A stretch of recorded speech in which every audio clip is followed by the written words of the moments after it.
I've been thankfully in a pretty fortunate position in life where I've had plenty of hands-on experience with both PC, console, and even more recently portable and handheld gaming. Last week, I was just finishing up Half-Life Alyx and afterwards jumped straight into Ocarina of Time, which I'm enjoying a lot and I'm nearly done with as well. I actually just got up to Ganon's Castle a bit before recording this. But because of this experience, I think that I'm on pretty good grounds to air out a few of my grievances and problems with PC gaming in particular, especially after it is becoming realistically one of the very few consumer-friendly viable options for the future of this hobby due to more recent events that have come through in the past few months. I should preface before saying this though, that this isn't purely slandering PC gaming, as again,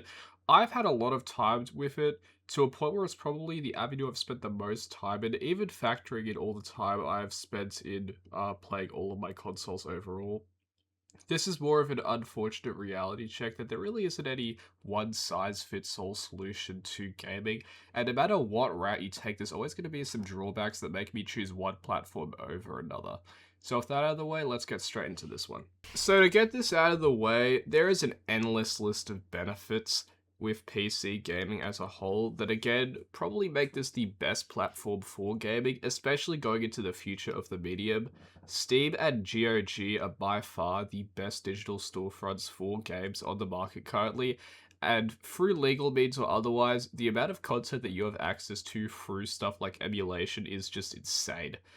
The library is really unmatched, and the amount of customization you have to play specific games, whether that be through upscaled resolutions or smoother frame rates, make experiencing a lot of classic games the preferred choice, even over its original intended experience for some people, and that isn't even mentioning the modding scene, which is a whole nother bag of worms. But again, a lot of these benefits are a bit of a double-edged sword, and some of these issues are ones you really can't ignore or put on the back burner. One thing that I've come to appreciate with classic console gaming in particular as I've been getting older is the fact that if I want to play a game, I can just turn on my console and play the game. It takes a grand total of 5 seconds for me to get into Ocarina of Time from starting up my Switch 2, and this is opposed to the 5 minutes at times it can take for me to boot up my PC and monitors, wait for them to turn on, put in my password, wait for my PC to fully boot up, open up Steam, wait for it to load, then get into my library and hit play on something like Doom Eternal or Halo 1, and then wait for those to boot up and load so that before I can even get into a level. And don't even get me started on VR because that takes another 5 minutes as well just to get set up. The commitment difference between playing a game on PC compared to playing it on a console is insane. It's because of this that I think that the suspend feature is genuinely one of the best features that has been integrated into consoles ever. It lowers the barrier of entry and commitment to games so much that I genuinely re-bought GTA 4 for the 360 so that I could put the disc into my Series X and just beat it there, whilst I had the game sitting in my Steam library for probably about 5 or 6 years now. Now, granted, a lot of this is due to the fact that in the Big 2.6, I am still using a hard disk drive compared to SSDs,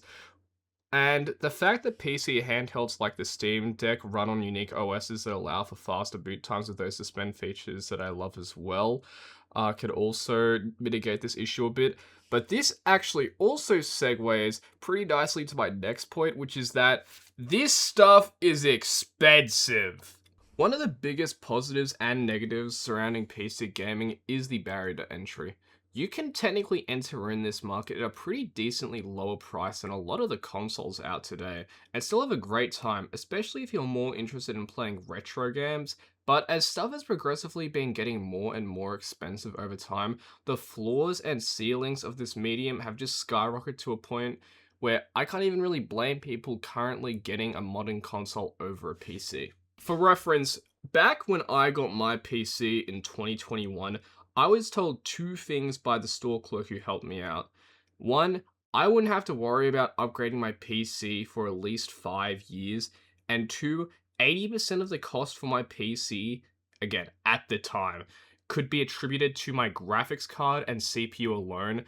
as everything else was significantly cheaper, allowing me to make a really nice and powerful rig. Buying a PC is a pretty long-term investment as those parts like the CPU and GPU cost upwards of the same price of a modern console nowadays. But as the years go on, AAA developers continue to push graphics to increasingly higher levels of diminishing returns without properly optimizing their products, resulting in pretty powerful hardware that could handle anything at the time it was released, increasingly and rapidly becoming more obsolete. The fact that I'm starting to consider buying a new graphics card when I'm using a 3060, and to even suggest that that's not even powerful nowadays is insane to think about. But now I also have to worry about the price of RAM. RAM was something I barely even thought about when I was building my PC. It's crazy to say now, but back then I put the same amount of time in selecting the RAM that I wanted as I did with my motherboard and fans. A decision that I am increasingly regretting over time as I'm still fucking out with 16 gigabytes of DDR4,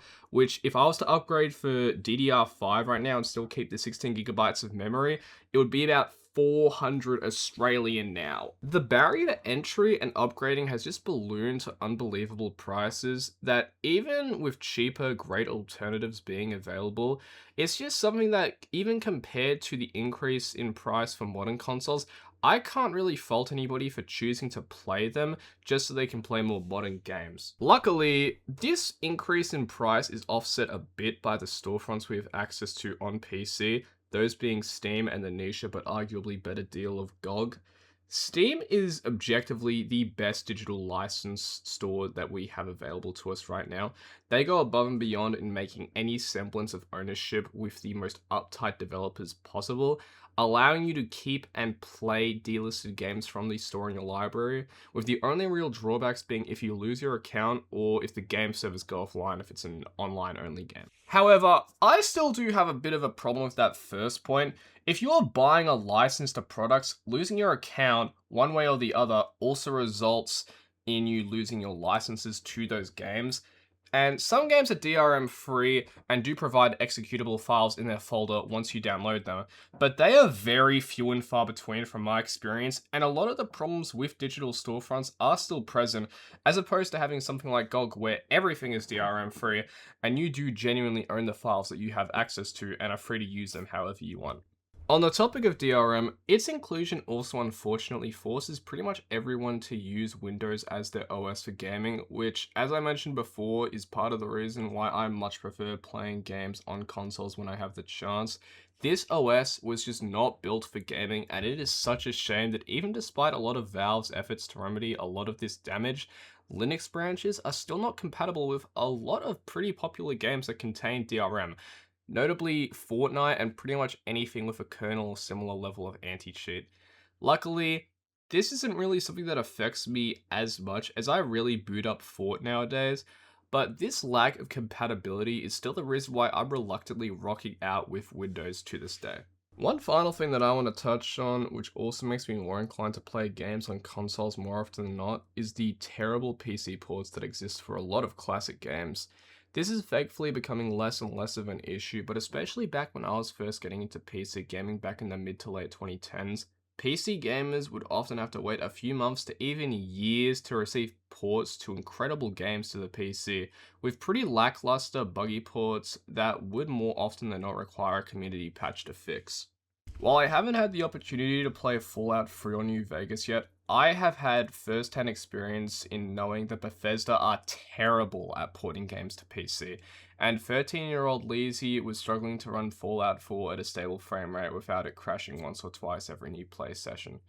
Rockstar were also pretty notorious for releasing their games way later on PC, notably Red Dead 2, which took about 2 years to come here, and Red Dead 1 as well, which released a year after a PS4 re-release, which came out 13 years after its initial launch. Rockstar also, pretty notably, have been releasing terrible PC ports as well. This isn't really an issue for the games ported after GTA 5, but GTA 4 and the original versions of the PS2 trilogy, especially Vice City, just play terribly. Another really bad PC port that I've had personal experience with is the original Dark Souls 1 and 2 ports. I'm never a fan of keyboard and mouse controls in FromSoft games, but the controls there were especially egregious, and the games definitely could have used a bit more optimization, which thankfully was fixed with their remasters. Now, with all that being said, I would still probably be recommending PC gaming as the best current platform, especially going forward, simply due to just how abundantly terrible the state of console gaming is going to be within the next few years,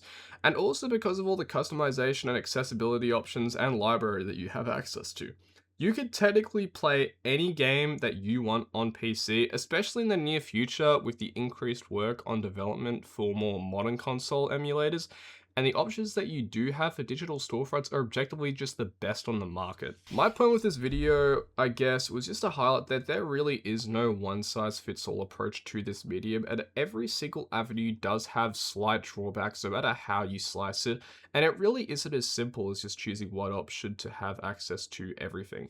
Anyways, that's about where I want to leave this one off. Leave a like and subscribe if you've enjoyed this one, and leave a comment as well telling me about any problems or benefits that you have with PC gaming or any other platform for that matter. Thanks for watching, and as always, take care.